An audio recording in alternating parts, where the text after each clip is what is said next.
Oakbay, Gordon Head. Thank you, Honourable Chair.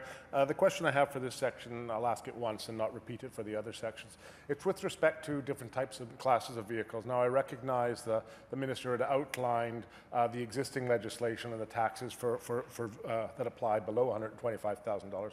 My question to the Minister is this, and to preface it, it's that we know in certain sectors that early adopters are the ones that pay the R&D for new technology to emerge. If we go and look at flat screen televisions, the people who bought the first flat screens audible speakers paid thousands and thousands of dollars. Now they're literally giving them away when you sign deals left, right, and center. My question is, did the Minister or her staff not think about exempting hydrogen fuel cell and electric vehicles from this tax? That is, with recognition that it is those early adopters, they are paying the R&D in this new and emerging technology that allows others to actually buy these technologies, which is a direction we want to go. So my question is, why did the ministers not exempt zero-emission vehicles from these additional PSTs? Because ultimately, we want to tax that which we don't want, and we want to not tax that what we do want. These are zero-emitting vehicles. Mr.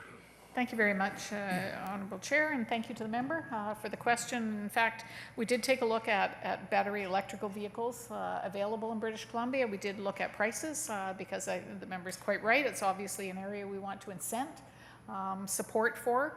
And if you take a look, I'll just give you some prices of the base models. I recognize that there are models that could be much more extreme than this, but if you look at the base models, for example, of Teslas, Model 3 or Model S or Model X, those are all under $125,000, and so we feel that that fits within the existing bill.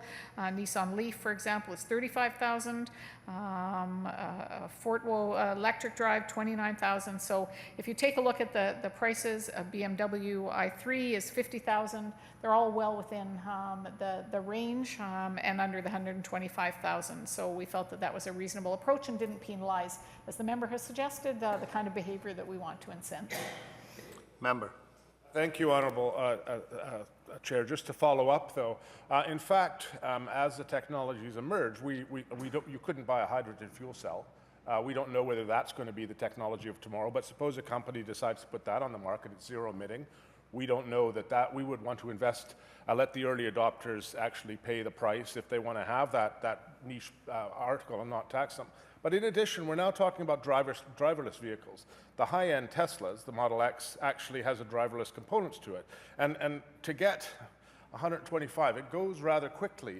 It also the other exemptions for the above 50 and above 67 too. So again, I recognize the minister says that they took a look at the cars, but the reality is the reason why we can buy a Nissan Leaf now for $35,000 is precisely because people were willing to pay $100,000 plus for those Teslas, and you got the investment in the battery technology that led to the mass production of the smaller cars. So again, I would hope that the minister would recognize that this has been viewed very negatively within the electric vehicle sector of our society because of the fact it's not differentiating between those cars that pollute and those cars that don't, and it's being viewed simply as a punitive measure on those early adopters who are trying to actually get the market going in the direction they wish it to go. Minister. Thank you very much, Honourable Chair, and thanks to the member. I appreciate that, but I think, again, when we're taking a look at an increase in the purchase price of vehicles over 125 and over 150, I think that's a reasonable approach. It doesn't mean that those won't be adjusted over time as additional vehicles come on the market, but I certainly know that most companies are certainly looking at when they get their vehicles on the market as much affordability as they can.